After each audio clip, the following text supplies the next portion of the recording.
To start, I would like to say that that was a really funny clip and I laughed really, really hard. As for gender differences, I noticed some differences. Hugh rarely smiled, he slightly grinned, and he was amused, and he had a tinge of sarcasm in his comedy. Ellen, however, smiled a lot more and even giggled a tiny little bit. Secondly, Hugh rarely made direct eye contact and looked to the corner of his eye often. Ellen made eye contact more often and seemed much more comfortable making eye contact.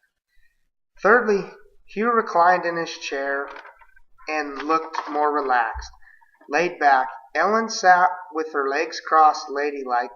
That thing I noticed about gender differences between the two was Hugh was slow to enunciate his words and talked more slowly than Ellen. Ellen talked much faster and had to watch the video several times to understand everything she said.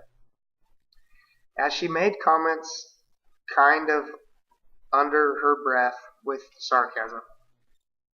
The cultural differences I noticed were that Hugh used much more hand gestures to emphasize his words. Ellen did not use hand gestures much at all. Hugh leaned back, almost needing more personal space. Ellen eventually leaned forward towards Hugh a couple of times and invaded his personal space.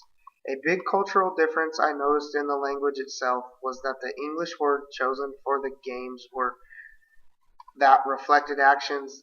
The American words were chosen from mostly slang words that were either associated with a song between hip hop, country, or just anything that was more slang in a song.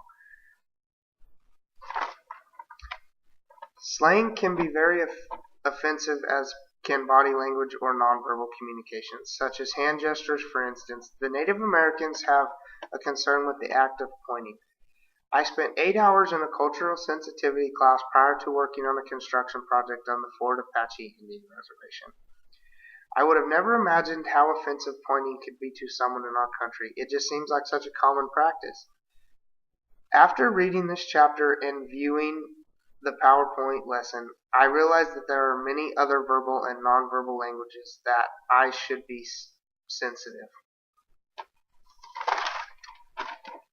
and knowledgeable about prior to going to the workforce. Translations are challenging, and I have experienced this at first hand. I recently trademarked a slang, "Why wouldn't we?" To translate these words in the other languages is very difficult, and trying some of the translations you even have to remove or add or combine some of the words together to make it work. I will try from now on to be aware of the cross-cultural differences and to with nonverbal communication. Let others know when they are possibly being